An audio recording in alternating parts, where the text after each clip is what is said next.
അപ്പോൾ MRHന്റെ പുതിയൊരു വീഡിയോയിലേക്ക് എല്ലാവർക്കും സ്വാഗതം. കോഴ്സ് കോഡ് 5013 ട്രാൻസ്പോർട്ടേഷൻ എഞ്ചിനീയറിംഗ് നിങ്ങളുടെ 5th സെമസ്റ്ററിലുള്ള ഒരു പേപ്പറിൻ്റെ മൊഡ്യൂൾ 1ൻ്റെ ഒരു ഔട്ട്ലൈൻ നൽകാനും അതോടൊപ്പം തന്നെ നമുക്ക് സ്ഥിരമായിട്ട് ചോദിക്കുന്ന അല്ലെങ്കിൽ പ്രീവിയസ് ഇയറിൽ ചോദിച്ചു കണ്ടിട്ടുള്ള ഒരു 3 മാർക്ക് ക്വസ്റ്റ്യൻ്റെ ഡിസ്കഷനും കൂടിയാണ് ഇന്നത്തെ ഈ വീഡിയോയിലൂടെ ഉദ്ദേശിക്കുന്നത്. നമുക്കറിയാം നമ്മളുടെ ക്രെഡിറ്റ്സ് 4 വരുന്ന ട്രാൻസ്പോർട്ടേഷൻ എഞ്ചിനീയറിംഗ് എന്ന സബ്ജക്റ്റ് 5th സെമിസ്റ്ററിൽ നമുക്ക് ടോട്ടൽ 60 പീരീഡ്സ് അല്ലെങ്കിൽ ഹവേഴ്സ് ആണ് നമുക്ക് നമ്മുടെ കോളേജിൽ കവർ ചെയ്യാനുള്ളത് ആവശ്യമായിട്ടുള്ള 60 ഹവേഴ്സിൻ്റെ ഒരു ലെങ്ത്തിൽ അത്രയും വൈഡ് ആയിട്ടുള്ള ടോപ്പിക്കാണ് ട്രാൻസ്പോർട്ടേഷൻ എഞ്ചിനീയറിംഗ്.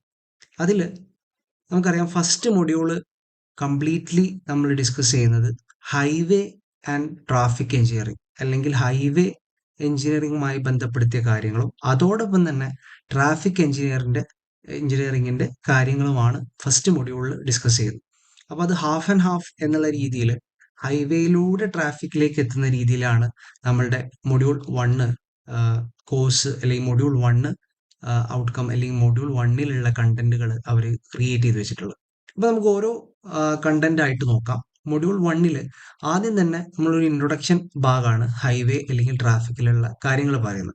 അതിനുശേഷം ട്രാൻസ്പോർട്ടേഷന് നമ്മളുടെ ഇന്ത്യൻ കൺട്രി അല്ലെങ്കിൽ നമ്മുടെ നാട്ടിൽ ട്രാൻസ്പോർട്ടേഷൻ്റെ ഇമ്പോർട്ടൻസ് എത്രമാത്രം വലുതാണ്, അത് സോഷ്യലി അല്ലെങ്കിൽ എക്കണോമിക്കലി എങ്ങനെ ആണ് നമ്മളുടെ നാടിന് ഗുണകരമാകുന്നത്, അതുമായി ബന്ധപ്പെടുത്തിയിട്ടുള്ള കാര്യങ്ങളാണ് നമ്മൾ തുടക്കത്തിൽ നമ്മൾ അതിനെപ്പറ്റി സംസാരിക്കുന്നത്. നമുക്കറിയാം ഡിഫറെൻറ്റ് കൾച്ചേഴ്സ് അല്ലേ, നമ്മൾ ഇന്ത്യ നിവർന്ന് കിടക്കുന്ന നമ്മൾ ഇന്ത്യ, അതിൽ നമ്മൾ ഒരു അറ്റത്ത് നിന്ന് മറ്റേ അറ്റം വരെ കണക്ട് ചെയ്യണമെങ്കിൽ പലതരത്തിലുള്ള ട്രാൻസ്പോർട്ടേഷൻ മാർഗങ്ങൾ നിലവിൽ നമുക്ക് അവൈലബിൾ ആണ്. എയർ ഉണ്ട്, വാട്ടർ ഉണ്ട്. ട്രാൻസ്പോർട്ടേഷനിൽ നിങ്ങൾ അറിയുന്ന കാര്യങ്ങൾ നിങ്ങൾ പണ്ട് ചെറുപ്പത്തിൽ നിങ്ങൾ ക്ലാസ്സിൽ പഠിച്ചിട്ടുള്ള കാര്യങ്ങളാണ് അല്ലേ. എയർ, വാട്ടർ, റോഡ് അല്ലേ, ആ രീതിയിൽ പഠിച്ചിട്ടുണ്ട്. നമ്മളെ സംബന്ധിച്ചിടത്തോളം നമ്മൾ ആ ഒരു കാറ്റഗറിയിൽ നിന്ന് മാറി കുറച്ചും കൂടിയും ഡെവലപ്ഡ് ആയിട്ട് അല്ലെങ്കിൽ ആസ് എ സിവിൽ എഞ്ചിനീയർ നമ്മൾ എന്താണ് ട്രാൻസ്പോർട്ടേഷനിൽ പഠിക്കേണ്ടത് എന്നുള്ള ഡീറ്റെയിൽസ് ആണ് നമ്മൾ ഇനി നോക്കാൻ പോകുന്നത്. അപ്പം അതിൽ നമ്മളുടെ ഈ ട്രാൻസ്പോർട്ടേഷന് ഇന്ത്യൻ നാഷൻ അല്ലെങ്കിൽ നമ്മളുടെ നാട്ടിൽ ഇതിനുള്ള വളരെ വൈഡ് ആയിട്ടുള്ള ഒരു ഇമ്പോർട്ടൻസിന്റെ കാര്യങ്ങളാണ് നമ്മൾ തുടക്കത്തിൽ പറയുന്നത്. അതിൽ തന്നെ നിങ്ങൾക്കറിയാം ഡിഫറെൻറ്റ് കൾച്ചേഴ്സുമായിട്ട് നമ്മളെ ബന്ധപ്പെടുത്തുന്നത് നമ്മളുടെ റോഡ് നെറ്റ്വർക്കോ അല്ലെങ്കിൽ റെയിൽ നെറ്റ്വർക്കോ എല്ലാമാണ് അല്ലേ. പല തരത്തിലുള്ള ആളുകൾ അല്ലെ, എത്രയോ ഭാഷകൾ മാറി നിൽക്കുന്ന അത്രയും ഡൈവേഴ്സ് ആയിട്ടുള്ള ഒരു കൺട്രിയിലാണ് നമ്മൾ ജീവിക്കുന്നത്. അപ്പം ഒരറ്റത്ത് നിന്ന് മറ്റേ അറ്റത്ത് അല്ലെങ്കിൽ വേറൊരാളെ കൾച്ചറിൽ നിന്ന് വേറൊരു കൾച്ചറിലേക്ക് നമ്മളെ ബന്ധിപ്പിക്കുന്ന ഒരു മെയിൻ ഘടകം എന്ന് പറയുന്നത് നമ്മളുടെ റോഡ് നെറ്റ്വർക്കോ അല്ലെങ്കിൽ റെയിൽ നെറ്റ്വർക്കോ ആണ്. അതിനുശേഷം നമ്മൾ ഡിസ്കസ് ചെയ്യുന്നത് വളരെ ഇമ്പോർട്ടൻ്റ് ആയിട്ട് ഇന്ന് നമ്മൾ നമ്മളുടെ 3 മാർക്ക് ക്വസ്റ്റ്യൻ ആയിട്ട് നമ്മൾ ഡിസ്കസ് ചെയ്യുന്ന IRC. എന്താണ് IRC അല്ലേ?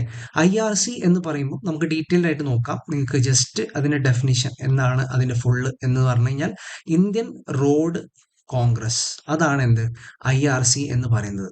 ഇത് എപ്പോഴായിരിക്കും ഏകദേശം ഫോം ചെയ്തിട്ടുണ്ടാവുക? നമ്മൾ ഇൻഡിപെൻഡൻസിന് ശേഷമാണോ? എന്നാണ് നമുക്ക് ഇൻഡിപെൻഡൻസ് കിട്ടിയത്? ഏത് ഡേറ്റിനാണ്? കൊല്ലം എല്ലാവർക്കും അറിയാം, 1947 അപ്പോൾ ഒന്നെങ്കിൽ അതിന് മുമ്പോ അല്ലെങ്കിൽ അതിന് ശേഷമോ ആയിരിക്കും. എന്തായാലും അതിന് മുമ്പാണ് നമ്മൾ IRC ഫോം ചെയ്തിട്ടുള്ളത്. അതായത് നമ്മൾ ഇൻഡിപെൻഡൻസിലേക്ക് എത്താൻ പോകുന്ന കുറച്ച് കാലങ്ങൾക്ക് മുമ്പ് എന്ന് വെച്ചാൽ 1934 ആണ് IRC ഫോം ചെയ്തിട്ടുള്ളത്. ഈ IRC നമുക്ക് എന്തൊക്കെ കോൺട്രിബ്യൂഷൻസ് തന്നിട്ടുണ്ട് എന്നുള്ളതാണ് 3 മാർക്സ് ക്വസ്റ്റ്യൻ ആയിട്ട് നമ്മൾ മുൻകാലങ്ങളിൽ ചോദിച്ചു കണ്ടിട്ടുള്ളത്. അതിനുശേഷം നമ്മൾ ക്ലാസിഫിക്കേഷൻ ഓഫ് റോഡിലേക്ക് കടക്കും. IRCന്റെ ബേസിസിൽ ക്ലാസിഫൈ എങ്ങനെയാണ് ചെയ്തതെന്നുള്ള റോഡിന്റെ ക്ലാസിഫിക്കേഷനിൽ കിടക്കും. അതേപോലെ തന്നെ അതിലുള്ള മേജർ ആയിട്ടുള്ള SHNH അതിന്റെ ലിസ്റ്റ് ചെയ്യാൻ, അല്ലെങ്കിൽ ഒന്നോ അല്ലെങ്കിൽ അതിലധികമോ ഒരു 4 നിങ്ങൾ എന്ത് ചെയ്യുക, NHന്റെ പേരും SHന്റെ പേരും അത് എവിടെ മുതൽ എവിടേക്കാണ് കണക്ട് ചെയ്യുന്നത് എന്നുള്ളത് നമുക്ക് പഠിച്ചു വെക്കാനായിട്ട്. അടുത്തൊരു ടേമാണ് റോഡ് അലൈൻമെന്റ്. റോഡ് അലൈൻമെന്റ് എന്ന് പറഞ്ഞാൽ എന്താ? ഒരു റോഡ് ഇതാണെങ്കിൽ ഇതിന്റെ സെന്റർ പൊസിഷൻ ഫിക്സ് ചെയ്യുന്ന ഒരു സംഗതി അല്ലെ. അതായത് ഇതിന്റെ സെൻട്രൽ പൊസിഷൻ, റോഡിന്റെ സെൻട്രൽ പൊസിഷൻ ഫിക്സ് ചെയ്യുന്ന പരിപാടിക്കാണ് നമ്മൾ ഹൈവേ അലൈൻമെന്റ് അല്ലെങ്കിൽ റോഡ് അലൈൻമെന്റ് എന്ന് പറയാം. അപ്പോൾ അത്തരത്തിൽ നമ്മൾ അലൈൻമെന്റ് ഫിക്സേഷൻ ചെയ്യുന്ന സമയത്ത് നമ്മൾ കൺസിഡർ ചെയ്യേണ്ട ഫാക്ടേഴ്സ് നിരന്തരമായിട്ട് നമ്മൾ എക്സാമിൽ ചോദിച്ച് കണ്ടിട്ടുണ്ട്. ഇത്രയും നമ്മൾ ഹൈവേയുമായി ബന്ധപ്പെട്ടിട്ടുള്ള കാര്യങ്ങളാണ് പറയുന്നതെങ്കിൽ നമ്മളുടെ നെക്സ്റ്റ് പാർട്ട്, അതായത് നമ്മളുടെ അടുത്ത പാർട്ട് എന്ന് പറയുന്നത് ട്രാഫിക് എഞ്ചിനീയറിംഗിലേക്കാണ് കടക്കുന്നത്. ഇവിടെ എന്താ, നമ്മളൊരു ട്രാഫിക് എന്ന് പറയുമ്പോൾ ഒരു റോഡാണെങ്കിൽ അവിടെ എന്തുണ്ട്, കുറേ വണ്ടികളുണ്ട് അല്ലേ. നമ്മളിപ്പോൾ റോഡിൽ വണ്ടികൾ മാത്രമാണോ, ചിലപ്പോൾ മൃഗങ്ങൾ ഉണ്ടാവും അല്ലേ, നിങ്ങൾ കണ്ടിട്ടുണ്ടാവും, അല്ലെങ്കിൽ ആളുകൾ ഉണ്ടാവും. അപ്പൊ ഇതെല്ലാം എന്താണ്, ഇതെല്ലാം റോഡിൽ വരുന്ന ട്രാഫിക് ആണ്. അപ്പൊ ഈ ട്രാഫിക്കിനെ പറ്റിയുള്ള പഠനമാണ് നമ്മൾ ഇതിൽ കംപ്ലീറ്റ് പറയാം. അപ്പോൾ റോഡിന് നമ്മൾ പറയുമ്പോൾ റോഡിന്റെ നമ്മൾ മുമ്പിൽ വരുന്ന സമയത്ത് സിഗ്നൽസ് ഉണ്ടാകാം, അല്ലെങ്കിൽ ബോർഡിന്റെ സൈൻസ് ഉണ്ടാകാം, അല്ലെങ്കിൽ നിങ്ങൾ പോകുന്ന സമയത്ത് ഒരു ജംഗ്ഷൻ ഫോം ചെയ്യുമ്പം അവിടെ റൗണ്ട് അബൌട്ട് ഉണ്ടാകാം അല്ലെ. ഈ രീതിയിലൊക്കെ എന്തുണ്ടാവാം, കാര്യങ്ങൾ ഉണ്ടാവാം. അപ്പൊ അതിൽ നമ്മൾ ഈ ഒരു സെക്ഷനിൽ അല്ലെങ്കിൽ സെക്കൻഡ് ഹാഫിൽ നമ്മൾ ട്രാഫിക്കുമായി ബന്ധപ്പെട്ടിട്ടുള്ള കാര്യങ്ങളാണ് നമ്മൾ പഠിക്കുക. അവിടെ ട്രാഫിക് വോളിയം സ്റ്റഡി നമുക്ക് പഠിക്കാണ്ട്, എത്ര വണ്ടികളാണ് അല്ലെങ്കിൽ നമ്പർ ഓഫ് വെഹിക്കിൾസ് അല്ലെങ്കിൽ പേഴ്സൺസ് പാസിങ് ഇൻ എവിടെ ഓൺ ദ റോഡ്, അല്ലെങ്കിൽ നമ്മളെ ട്രാഫിക്കിൽ എത്ര ആളുകൾ പാസ് ചെയ്യേണ്ടത് എപ്പോൾ എന്നുള്ള സംഗതി, അല്ലെങ്കിൽ ഒരു സെക്കൻഡിൽ എത്ര ആളുകളാണ് അവിടെ പാസ് ചെയ്ത് പോകുന്നതിന്റെ ബേസിസിലുള്ള സ്റ്റഡീസ് ആണ് ട്രാഫിക് വോളിയം സ്റ്റഡി എന്ന് പറയുന്നത്. അതിനുശേഷം ട്രാഫിക് ഇന്റൻസിറ്റി സ്റ്റഡീസിനെ പറ്റിയും അതേപോലെ OD സ്റ്റഡീസ് ഉണ്ട്. OD എന്ന് പറഞ്ഞു കഴിഞ്ഞാൽ ഒറിജിൻ ആൻഡ് ഡെസ്റ്റിനേഷൻ സ്റ്റഡീസ് എന്നാണ്. എന്ന് വെച്ച് കഴിഞ്ഞാൽ നമ്മളൊരു ടൗൺ എടുക്കുകയാണെങ്കിൽ ആ ടൗണിലേക്ക് നമ്മളൊരു കാർ അല്ലെ, നമ്മളുടെ അടുത്തൊരു വണ്ടി ഉണ്ട്, നമ്മൾ ഈ വണ്ടി വെച്ചിട്ട് നമ്മൾ ഈ ടൗണിലേക്ക് എൻ്റർ ചെയ്യാണ്. ഇതാണ് എന്ത്, ഇതിന്റെ ഒറിജിൻ എന്ന് പറയുന്നത്. ഒറിജിൻ എന്ന് പറയുന്നത് ഇത്തരത്തിൽ നമ്മൾ ഈ ടൗണിലേക്ക് എൻ്റർ ചെയ്ത് കഴിഞ്ഞ് നമ്മളെ പരിപാടികളൊക്കെ കഴിഞ്ഞ് അവസാനം നമ്മൾ പുറത്തേക്ക് ഇറങ്ങുന്ന സമയത്ത് ഇവിടെ ഈ ടൗണിന്റെ എൻ പോയിന്റ് എത്തി. ഇതാണ് എന്ത്, ഡെസ്റ്റിനേഷൻ എന്ന് പറയുന്നത്.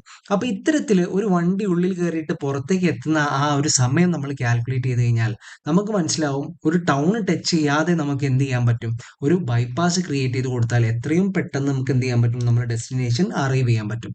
ഈ ഒരു ബേസിക് കൺസെപ്റ്റിന്റെ ബേസിസിലാണ് നമ്മൾ OD സ്റ്റഡീസിനെ പറ്റി നമ്മൾ പഠിക്കുന്നത്. അതേപോലെ തന്നെ നമ്മൾ ശ്രദ്ധിക്കേണ്ട ഒരു കാര്യം, അല്ലെങ്കിൽ അടുത്തൊരു ടോപ്പിക്കാണ് റോഡ് ഇന്റർസെക്ഷൻ സ്റ്റഡീസ്. എന്താണ് റോഡ് ഇന്റർസെക്ഷൻസ് ഏതൊക്കെയുണ്ട് നിങ്ങൾക്കറിയാം. നമ്മൾ റോഡിലേക്ക് പോകുമ്പോൾ, നമ്മൾ റോഡ് ഇങ്ങനെ പോകുന്ന സമയത്ത് ചിലപ്പോൾ പെട്ടെന്ന് ഒരു പാലം കാണും അല്ലേ. ആ പാലം കാണുന്ന സമയത്ത് നമ്മൾ ആ പാലത്തിന്റെ മുകളിലൂടെ കയറും. കാരണം എന്താ, അടിയിലൂടെ ഒരു ട്രാഫിക് പോകുന്നുണ്ടാവും. അപ്പൊ ആ ട്രാഫിക് നമുക്ക് സ്കിപ്പ് ചെയ്യാൻ വേണ്ടി നമുക്ക് എന്തുണ്ടാവും, ഒരു ബ്രിഡ്ജ് ഉണ്ടാവും.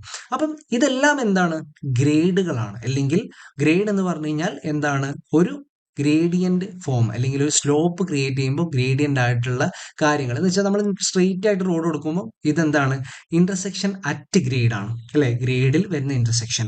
അല്ലെങ്കിലോ നമ്മൾ അടുത്ത് പറയാണ് ഗ്രേഡ് സെപ്പറേറ്റഡ് ഇന്റർസെക്ഷൻ എന്ന് പറഞ്ഞു കഴിഞ്ഞാൽ എന്താ, നമ്മൾ ഒരു റോഡ് ഇങ്ങനെ പോവുകയാണെങ്കിൽ ഇതിന്റെ മുകളിലൂടെ പാസ് ചെയ്ത് പോകണമെങ്കിൽ എന്ത് ചെയ്യും, നമ്മളൊരു പാലം കൊടുക്കൂലേ. ഇതാണ് എന്ത്, രണ്ട് ലെവലിലാണ് റോഡ് കിടക്കുന്നത്, ഒന്ന് താഴെയുള്ള ലെവലും അടുത്തത് മുകളിലുള്ള ലെവലും. അപ്പൊ അതിന് പേരാണ് എന്ത്, ഗ്രേഡ് സെപ്പറേറ്റഡ് ഇന്റർസെക്ഷൻ. അപ്പൊ ഞാൻ പറഞ്ഞു types of grade at intersection എത്ര ഉണ്ട്, നമ്മൾ അതിന്റെ ടൈപ്പുകൾ നമ്മൾ പഠിക്കുന്നുണ്ട്. അതൊന്നും എന്താണ്, ചാനലൈസിങ് ഐലൻഡ് ആണ്, പെഡസ്ട്രിയൻ ലോഡിംഗ് ഐലൻഡ്, അല്ലെങ്കിൽ റോട്ടറി ഐലൻഡ്, അല്ലെങ്കിൽ അൺചാനലൈസ്ഡ് ഐലൻഡ്. ആ രീതിയിൽ നമ്മൾ ഐലൻഡുകളെ സെപ്പറേറ്റ് ചെയ്ത് പഠിക്കണം. അതിനുശേഷം ഗ്രേഡ് സെപ്പറേറ്റഡ് ഇന്റർസെക്ഷൻ എന്ന് പറഞ്ഞു, അതെന്താ നമ്മൾ പറഞ്ഞ, ഇതേപോലെ നമ്മളെ റോഡിന്റെ ലെവൽസിലെ ഡിഫറൻസ് വരുമ്പോഴുള്ള സെപ്പറേഷൻ ആയിട്ടുള്ള ടൈപ്പ് ഓഫ് ഇന്റർസെക്ഷൻ. അപ്പൊ അത്തരത്തിൽ നമ്മൾ നോക്കുന്ന സമയത്ത് അവിടെ എന്തുണ്ട്, ക്ലവർ ലീഫ് ജംഗ്ഷൻ അല്ലെങ്കിൽ ട്രംപറ്റ് ജംഗ്ഷൻ എന്നുള്ള രീതിയിലേക്ക് ജംഗ്ഷൻസ് ഫോം ചെയ്യാം. എന്ന് വെച്ച് കഴിഞ്ഞാൽ ആ ടൈപ്പ് ഓഫ് ഇന്റർചേഞ്ചുകളെ പറ്റി പഠിക്കാനും അതിന് സ്കെച്ച് ചെയ്യാനുമാണ് നിങ്ങൾക്ക് ആ ഭാഗത്തു നിന്ന് ചോദ്യങ്ങൾ അധികമായി വന്നിട്ടുള്ളത്. നെക്സ്റ്റ് നമ്മൾ പറയുകയാണെങ്കിൽ റോഡ് മാർക്കിങ്സ് ആണ് അടുത്ത നമ്മൾ നോക്കേണ്ട ഒരു കാറ്റഗറി എന്ന് പറയുന്നത്. റോഡ് മാർക്കിങ്സ് എന്ന് പറയുമ്പോൾ നിങ്ങൾക്കറിയാം, നിങ്ങൾ റോഡിലൂടെ സഞ്ചരിക്കുന്ന സമയത്ത് ചിലപ്പോൾ ഒരു മഞ്ഞ ലൈന് ചിലപ്പോൾ സെൻറ്ററിലൂടെ ഉണ്ടാവും, അല്ലെങ്കിൽ ചിലപ്പോൾ ഒരു വൈറ്റ് ലൈന് സെൻറ്ററിലൂടെ ഉണ്ടാവും. അല്ലെങ്കിൽ നിങ്ങൾ നോക്കുമ്പോൾ നിങ്ങളുടെ ഫുട്പാത്തിൻ്റെ അടുത്തോട് ചേർന്നിട്ട് എന്തുണ്ടാവും, റോഡിൻ്റെ രണ്ട് അറ്റങ്ങളിലായിട്ട് നിങ്ങളുടെ റോഡിൻ്റെ എഡ്ജ് എത്തി എന്ന് മനസ്സിലാക്കാൻ, അല്ലെങ്കിൽ നിങ്ങൾ വണ്ടി ഓടിക്കുന്ന സമയത്ത് കൃത്യമായിട്ട് ആ ഒരു ഭാഗം മെയിൻറ്റെയിൻ ചെയ്ത് ഓടിക്കാനുള്ള മാർക്കിങ്സുകൾ നമ്മൾ റോഡിൽ കാണാറുണ്ട്. അപ്പം അത്തരത്തിലുള്ള മാർക്കിങ്സിനെ കുറിച്ച് നമുക്ക് അറിയാനുണ്ട്. ട്രാഫിക് സയൻസിനെ കുറിച്ച് അറിയാനുണ്ട്. നിങ്ങൾ പോകുന്ന സമയത്ത് ചിലപ്പോൾ ഇതാ ഇങ്ങനെ ഒരു ഫിഗർ കാണാമെങ്കിലോ, നിങ്ങളിതാ ഇങ്ങനെ ഒരു ട്രയാങ്കിൾ ഫിഗർ നിങ്ങൾ കാണാണ്. എന്ത് ചെയ്തിട്ടുണ്ട്, ഈ ട്രയാങ്കിൾ ഫിഗറിൽ ചിലപ്പോൾ അവർ എന്തെങ്കിലും ഒരു മാർക്ക് ചെയ്തിട്ടുണ്ടാവും. ചിലപ്പോൾ ഒരു കുട്ടി ബാഗും തൂക്കി ഇങ്ങനെ നടക്കുന്നത് നിങ്ങൾ കാണാനുണ്ടാവും അല്ലെ.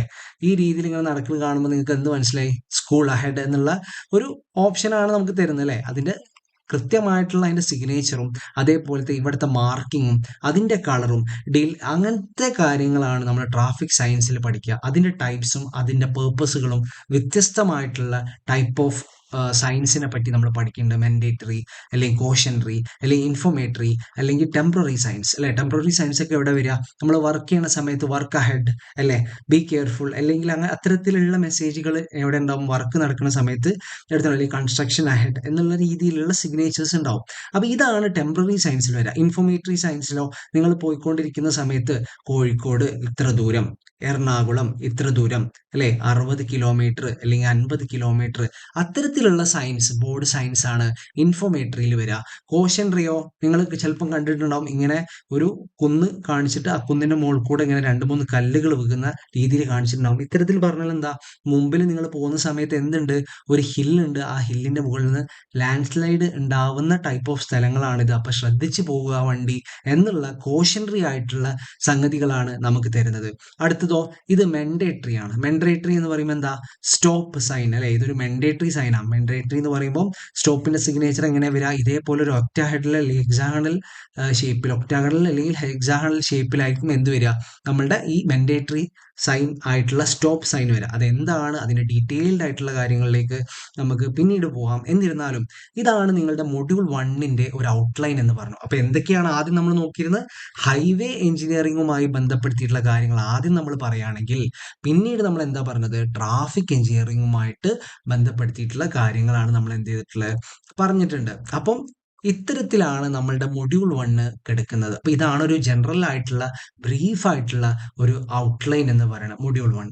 ഇനി ഇതില് വളരെ ഇമ്പോർട്ടന്റ് ആയിട്ട് ഒരു 3 മാർക്സിന് നമ്മളോട് മുമ്പ് ചോദിച്ചിട്ടുള്ള ചോദ്യങ്ങളിൽ വളരെ ഇമ്പോർട്ടന്റ് ആയിട്ട് നമ്മൾ റിപ്പീറ്റഡ് ആയി കണ്ടിട്ടുള്ള IRC എന്താണ്, അല്ലെങ്കിൽ IRCയുമായി ബന്ധപ്പെടുത്തിയിട്ടുള്ള ചോദ്യങ്ങൾ, അല്ലെങ്കിൽ IRC എന്തൊക്കെ കോൺട്രിബ്യൂഷൻസ് ആണ് നമ്മളുടെ നേഷന് കൊടുത്തിട്ടുള്ളത് എന്നുള്ള ചോദ്യമാണ് നമ്മൾ 3 മാർക്സ് ആയിട്ട് നമ്മൾ ഇന്ന് ഡിസ്കസ് ചെയ്യാൻ പോകുന്നത്. ഓക്കെ, അപ്പൊ അതില് എന്താണ് IRC? IRC എന്ന് പറഞ്ഞു കഴിഞ്ഞാൽ ഇന്ത്യൻ റോഡ് കോൺഗ്രസ് എന്നാണ് അതിന്റെ ഫുൾ ഫോം. 1934 ഈ ജനറൽ ബോഡി ഫോം ചെയ്തിട്ടുള്ളത്. അപ്പൊ നമുക്കൊന്ന് വായിച്ചു നോക്കാം അല്ലെ, എന്താണ് Indian road Congress?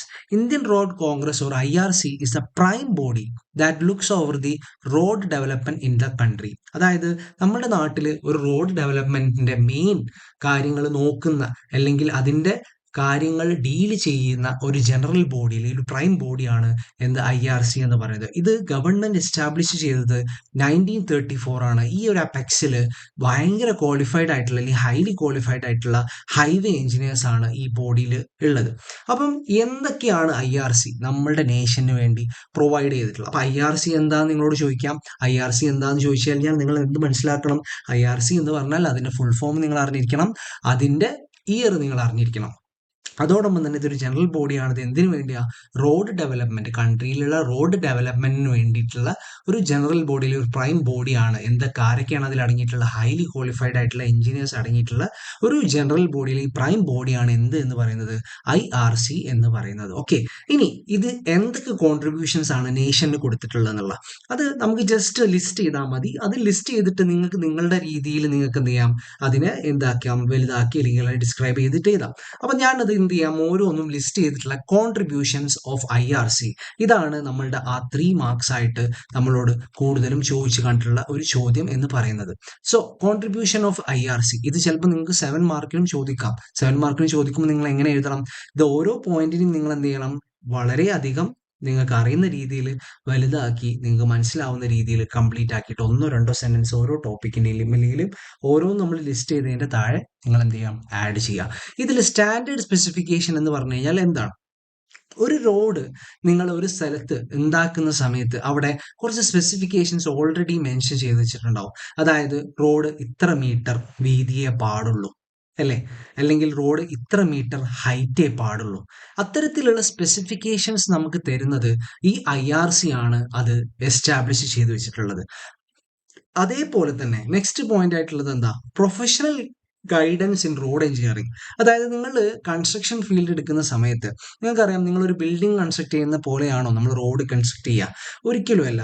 Road construct ചെയ്യുന്നതും ബിൽഡിംഗ് കൺസ്ട്രക്ട് ചെയ്യണം, രണ്ടും രണ്ട് രീതിയിലാണ് അല്ലേ? രണ്ടും രണ്ട് മെറ്റീരിയൽസ് ആണ്, രണ്ടും രണ്ട് രീതിയിലാണ്. അപ്പോൾ അതിൽ ഓരോ സെഗ്മെന്റിലും നമ്മൾ ശ്രദ്ധിക്കേണ്ട പ്രൊഫഷണൽ ആയിട്ടുള്ള ഗൈഡൻസ്, അല്ലെങ്കിൽ എങ്ങനെ നമ്മൾ റോഡ് കൺസ്ട്രക്ഷൻ കംപ്ലീറ്റ് ചെയ്യണം എന്നുള്ള ഗൈഡൻസ് നമുക്ക് ആരാ പ്രൊവൈഡ് ചെയ്തിട്ടുള്ളത്? ഈ IRC ആണ് പ്രൊവൈഡ് ചെയ്തിട്ടുള്ളത്. അടുത്തത് 20-year റോഡ് ഡെവലപ്മെന്റ് പ്ലാൻ ആണ്. എന്ന് വെച്ച് കഴിഞ്ഞാൽ നമ്മളുടെ ഇൻഡിപെൻഡൻസിന് ശേഷം ഓരോ 20 ഇയേഴ്സ് കൂടുന്ന സമയത്തും ലക്നൗ പ്ലാൻ അല്ലെങ്കിൽ മുംബൈ പ്ലാൻ എന്നുള്ള രീതിയിൽ 20 വർഷത്തേക്കുള്ള എങ്ങനെയാണ് റോഡ് കൺസ്ട്രക്ഷൻസ് വേണ്ടിയത് എന്നുള്ള 20 വർഷത്തേക്കുള്ള റോഡ് ഡെവലപ്മെന്റ് പ്ലാനുകൾ ഉണ്ടായിരുന്നു. അപ്പോൾ ആ പ്ലാനുകൾ ഓരോന്ന് ലിസ്റ്റ് ചെയ്തിട്ട് നമുക്ക് നിങ്ങളുടെ സിലബസിൽ അത് പറഞ്ഞിട്ടില്ല, അത്രയും ഡീറ്റെയിൽഡ് ആയിട്ട് നിങ്ങൾ നോക്കേണ്ട കാര്യമില്ല. എന്നിരുന്നാലും നാഗ്പൂർ പ്ലാൻ അതിനൊരു എക്സാമ്പിൾ ആണ്. എന്താണ് നാഗ്പൂർ പ്ലാൻ? എന്താണ് അതിനൊരു എക്സാമ്പിൾ ആണ്. ഇതേപോലെ ഒന്നോ രണ്ടോ അല്ലെങ്കിൽ മൂന്നോ പ്ലാനുകൾ ഉണ്ട്. അതിന്റെ ഇയേഴ്സും കാര്യങ്ങളും ഒന്നും നമ്മളോട് അങ്ങനെ മുൻകാലങ്ങളിൽ ചോദിച്ച് കണ്ടിട്ടില്ല. നിങ്ങളുടെ സിലബസിലും അത് അത്ര ഡീറ്റെയിൽഡ് ആയിട്ട് പറയുന്നില്ല. അതുകൊണ്ട് നിങ്ങൾ അതിലേക്ക് പോകണം എന്നില്ല. പക്ഷെ അത് എവിടെ നിന്നാണ് വന്നത്? അത് IRC ആണ് കോൺട്രിബ്യൂട്ട് ചെയ്യുന്നുള്ളത് നിങ്ങളുടെ മനസ്സിലുണ്ടായിരിക്കണം. അടുത്തത് എന്താണ്? റിക്കമെൻഡേഷൻസ് ഓഫ് മെറ്റീരിയൽസ്. എന്തൊക്കെ മെറ്റീരിയൽസ് ആണ് യൂസ് ചെയ്യേണ്ടത്? അതിന് ഡിസൈൻ എങ്ങനെയാണ് അതിന് പ്രാക്ടീസ് അല്ലെങ്കിൽ കൺസ്ട്രക്ഷൻ എങ്ങനെയാണ് ചെയ്യേണ്ടത്? ഇത്തരത്തിലുള്ള റെക്കമെൻഡേഷൻസ് ഒക്കെ എവിടെ നമുക്ക് പ്രൊവൈഡ് ചെയ്ത് കിട്ടിയിട്ടുണ്ട്? IRC നിന്ന് കിട്ടിയിട്ടുണ്ട്. അതേപോലെ തന്നെ റിസർച്ച് ജേർണൽസ് അല്ലെ, നിങ്ങൾ PhD അല്ലെങ്കിൽ നിങ്ങൾ MTech അല്ലെ കഴിഞ്ഞിട്ട് നിങ്ങൾ ജേർണൽസും കാര്യങ്ങളും പബ്ലിഷ് ചെയ്യുന്ന സമയത്ത് IRC അതിനുള്ള ഒരു പ്ലാറ്റ്ഫോമാണ് നമുക്ക് പ്രൊവൈഡ് ചെയ്തിട്ടുള്ളത്. പബ്ലിഷ് ചെയ്യാൻ, അതായത് റിസർച്ച് ജേർണൽസ് പബ്ലിഷ് ചെയ്യാനുള്ള ഒരു കോൺട്രിബ്യൂഷനും കൂടി IRC നമുക്ക് തന്നിട്ടുണ്ട്. അടുത്തത് 2 ബോർഡ് ഫോർമേഷൻ ആണ്. അതായത് IRC വന്നതിന് ശേഷമാണ് ഹൈവേ റിസർച്ച് ബോർഡ്, അതായത് നാഷണൽ ഹൈവേ നമ്മൾ കണ്ടിട്ടുണ്ടാവും, അതിനെ മാത്രമായിട്ട് കേന്ദ്രീകരിച്ചിട്ട് ഹൈവേ റിസർച്ച് ബോർഡ് ഉണ്ടായിട്ടുണ്ട്. അപ്പോൾ ഇത്തരത്തിലുള്ള ഈ ബോർഡ് ഫോം ചെയ്തിട്ടുള്ളത് നമ്മൾ ഈ 1934 ശേഷമുള്ള ഒരു ഇയറിലാണ്.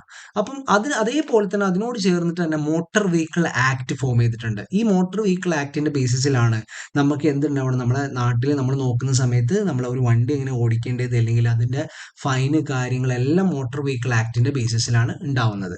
പിന്നെ വന്നിട്ടുള്ള വളരെ ഇമ്പോർട്ടൻ്റ് ആയിട്ടുള്ള സംഗതിയാണ് എന്ത്? റോഡ് ക്ലാസിഫിക്കേഷൻ എന്ന് പറയുന്നത്. ഈ റോഡ് ക്ലാസിഫിക്കേഷൻ ആണ് നമുക്ക് 7 മാർക്കിന് പിന്നീട് ഈ ഒരു ഭാഗത്ത് നിന്ന് ചോദിക്കുന്ന ചോദ്യമായിട്ടുള്ളത്.